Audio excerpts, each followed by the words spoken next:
series finale, Primeval Series 3, Episode 10. So, Episode 10, we are finally here, folks. We're at the final episode of Series 3. It has been a long old time reviewing this series. It has been a long old while. I started these reviews for Series 3 about a week or two ago now. So it's taken quite a while. So basically, the plot of Episode 10 is that, continuing after the events of Episode 9, Episode 10 sees the team, sees Danny, Connor and Abby go through the anomaly of the future to track down Helen, find and stop Helen from basically destroying humanity. Becca and Sarah go back to Johnson's facility to see in case Helen has gone there. Basically, the team are trying to stop Helen from destroying humanity, and yeah, it goes on from there. Really, that's pretty much it. Episode 10. Now, as a series finale, it is meant to wrap up everything that we've that has been set up in the series. Thus, in the first 9 episodes. And it's meant to kind of bring closure to all of this. But the problem is that Episode 10 doesn't really do that. It's a bit of a misstep. Episode 10 really doesn't feel like a proper conclusion. It just feels like another episode that they flung in there.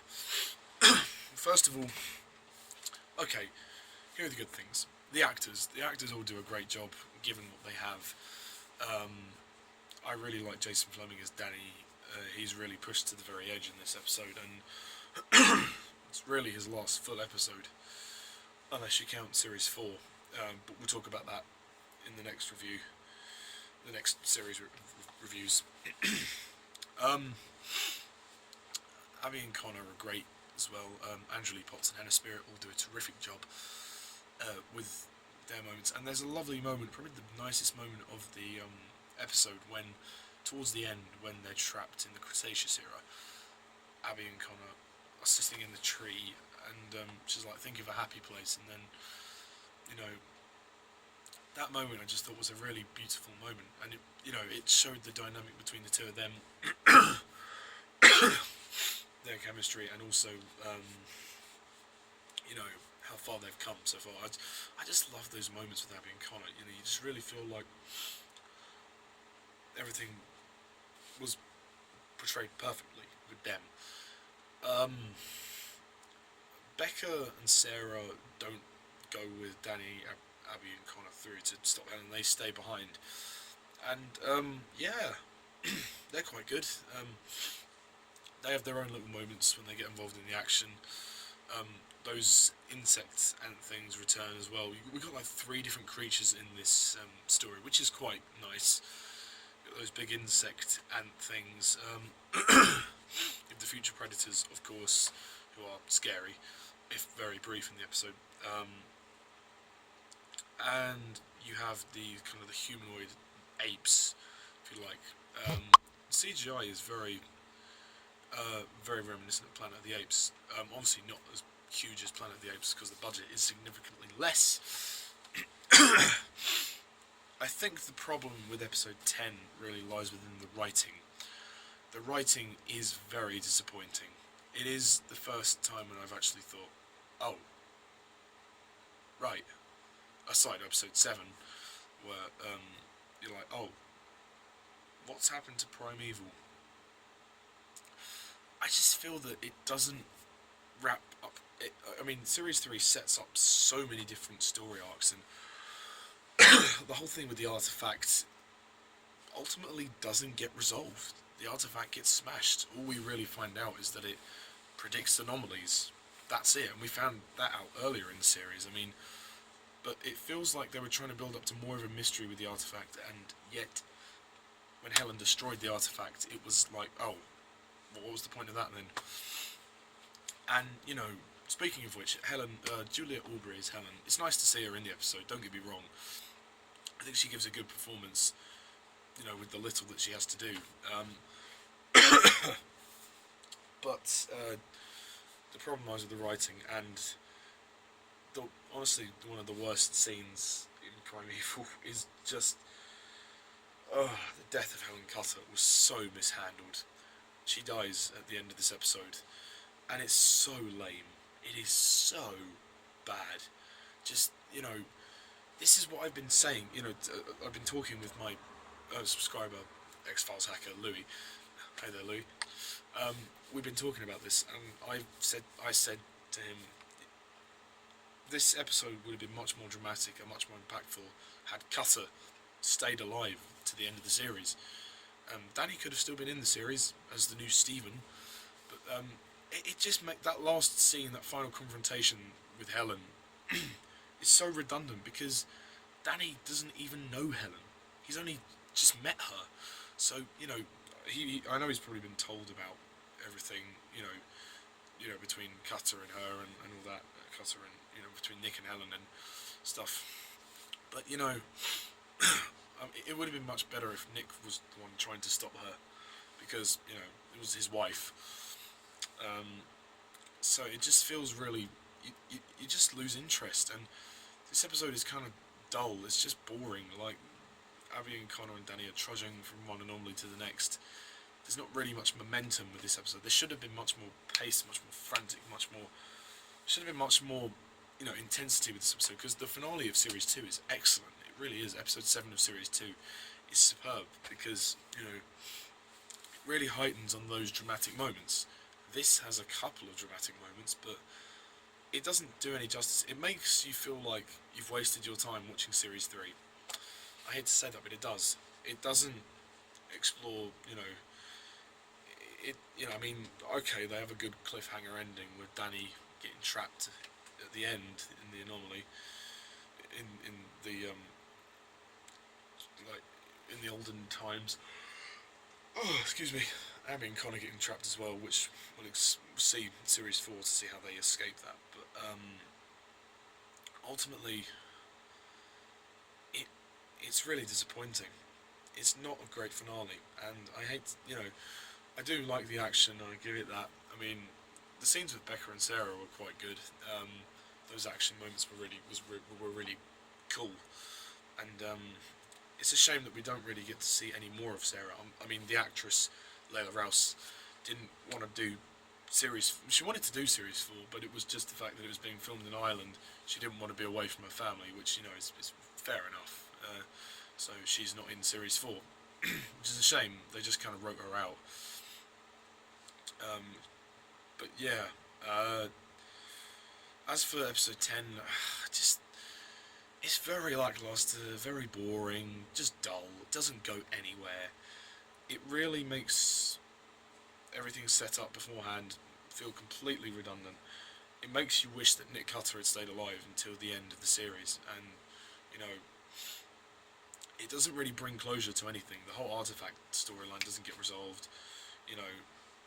Helen's plan just seems very odd, even for her, because Helen is, I don't know, the writing is a major letdown. Helen isn't the same as how she was in Series 2 and 1. In Series 1 and 2, she was like this evil bitch who was really manipulative. In this, they've turned her into kind of like this mad scientist who's just mad with power and mad with, ideas, these extreme ideas. Whilst there was elements of that in Series 1 and 2, it didn't need to be. They've basically changed the entire vibe of Helen, to suit the finale, and they make her look like this really pathetic character, and it really is disappointing. It really is. I don't hate the episode. There are some good moments to it, the CGI is great for the creatures. It's great. You get 3 sets of creatures, which is nice. The CGI is good. It is good. The music is also quite good as well. And I do like the cliffhanger ending of Danny getting trapped in, kind of the old time. I can't remember what actual era it is, but It's really some really early era of time, so that leaves a lot of suspense. I feel that the absence of Lester is slightly missed as well. Lester could have been involved in the plot a bit more, like when Becca and Sarah are waiting. Like maybe Lester could have joined them, and he could have discussed with Sarah and Becca what to do. Because Abby and Connor and Danny have gone through and they haven't come back yet, and yeah, and by the end, I don't know, like the episode is kind of slow. It's dragging itself along. I mean, it is absolutely lame. It makes you look back and go, series 1 and 2. That was the golden age of Primeval. That really was the golden age of Primeval. This is a bit of a shamble. It's a bit of a mess, and it doesn't quite come together, and it lets down series 3. The finale completely lets it down. I mean, I know episode 9 was kind of the first part of the finale, but I don't know. It just doesn't work. It doesn't work. Production design is fine. Not been a problem with that. Yeah. I don't know what else to say. Pacing is it's just not very good. It's the script that is the big problem here. The script is the major problem. Apart from the one scene with Abby and Connor, which is think of a happy place. That was a lovely moment, but the rest of it was plodding and boring, and it just didn't work for me. I mean, I liked some of the action and stuff, and the acting was very good from the casts. They all do a great job, but missed opportunities, just completely missed opportunities. Helen Cutter's death is crap, and it really lets the series down. I'm sorry, but it does, which is why I'm rather unfortunately going to have to give this episode I'm going to have to give it a 5 out of 10.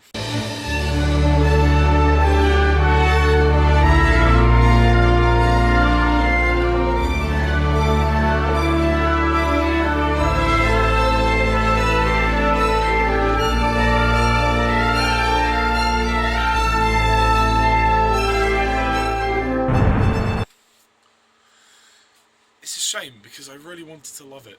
I really wanted it to be a great end to the 3rd series, which is the longest series of Primeval. The New World is like 13 episodes, but that's a spin-off, so it doesn't really count.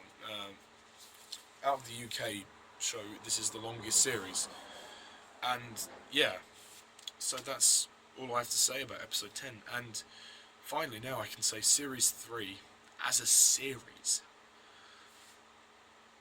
It's a mess. Quite simply, it's a mess. Structurally, it is an absolute mess. The way they set up subplots, don't resolve subplots, change things around so much. The characters are all over the shop. I mean, the fact that they pretty much write out Cutter 3 episodes in out of 10 is really a bad move. I mean, granted, the scenes were done really well, but what a bad move. I just generally, not including Helen for most of the series is a problem as well. She was very much present in series 1 and 2, and it makes series 3 feel a little bit derivative of the first 2 series. And she's meant to be like the main antagonist, but we're meant to think also that Christine Johnson is... I do like Christine Johnson, though. I do think series 3, with all the bad stuff, there is the good stuff. And I think the creatures are really cool in series 3. The CGI is great and better than ever. The action is at its best. I think series 3 has some of the best action.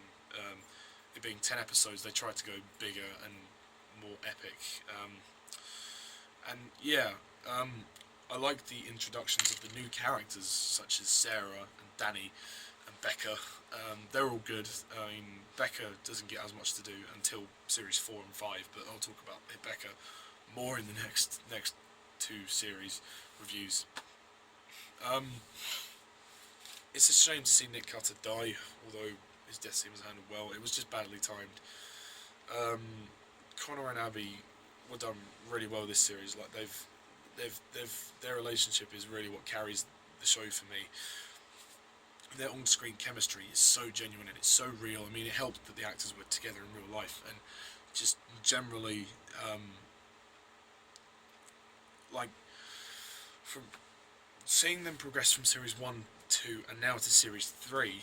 At the beginning of series 3, they weren't really sure where they were with each other. I mean, they always, it's great to see them sort of finally kind of get together, I suppose you could say. Because, yeah, I mean, Connor and Abby are just a great pair. Great characters. They're the best written characters in the show. And that's why they lasted the 5 series. Speaking of characters, Jack Maitland was absolutely pointless. I didn't really see the point of having Abby's brother in there. I mean, he was basically used as a plot device for episode 8, just so they could go and through the anomaly and attempt on a rescue mission.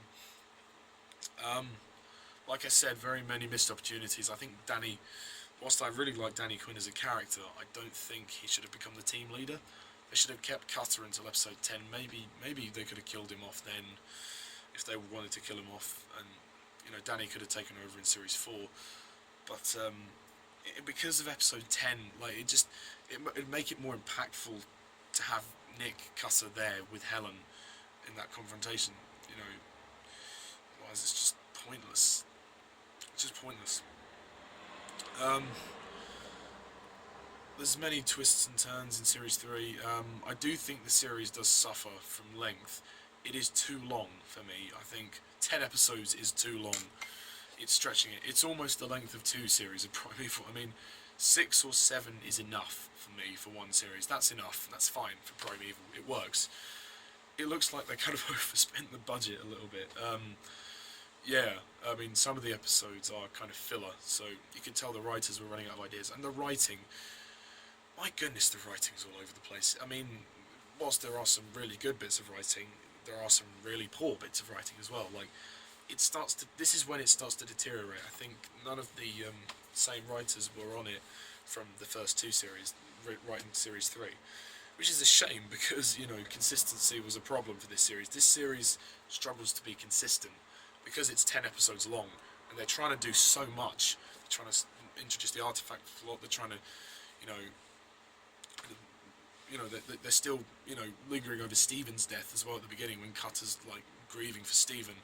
Jenny leaves as well, and, they bring in, they kill off Nick Cutter, they bring in Sarah, they bring in Danny, they bring in Becca, Jenny leaves, Helen dies in episode 10, Christine Johnson dies in episode 9 as well. A lot of characters get thrown around by the writers. It's literally, the writers are like, what can we do with this character, what can we do with this character? I mean, granted, series 3 is epic. I'll give it that. It is epic. No question, it is epic. The most epic series of Primeval, series 3. But for me, it doesn't live up to what made series 1 and 2 so good, in the sense that there's no intrigue anymore. It's literally just them going fighting creatures with the whole artifact subplot. It lost its intrigue, like, as the series went on, because the series was dragging itself along, and they were trying to do so much else that I kind of lost focus on the main, plot, which was the artifact. What the series should have been focusing on was the myths and legends of the anomalies, and then leading into the artifact, which is, I think, why Sarah makes such a good character, because Sarah is studies all myths and legends, like Egyptian myths and legends. She would have been great. She was analysing the artifact, but they didn't explore that enough. Like I said, so many missed opportunities. There are some really good ideas in series 2. Like, I like fungus creature. That was cool. But, like, it lacks closure. There's no closure. They leave it open. They're like, it almost doesn't feel like the end of the series. Episode 10 doesn't feel like the finale, which is a shame, I suppose. I mean, but for what it's worth, I like series 3. It is a good series. I mean, it has some great stuff which makes the first 2 series awesome, and it has some stuff which makes series 4 and 5 pretty bad. So, well, at least from what I remember. So, yeah, that's pretty much it. I've enjoyed reviewing series 3, albeit very long. It has been a very great experience for me, and yeah, tune in next time when I do the series 3 ranking, and where I rank each of the 10 episodes. Boy, that's going to be a long video. And then I'm going to be moving on to series 4. Yeah, blimey, we've already done 3 series of this show. Yeah, I mean, and yeah, I mean, there's some series 3 is really hit and miss, to be honest. I mean, I kind of have a love-hate relationship with it. I mean, yeah, but no, I'll divulge more in the ranking. But yeah, so thank you all for watching my review, and as always, I'm Mr. Thomas 11. See ya.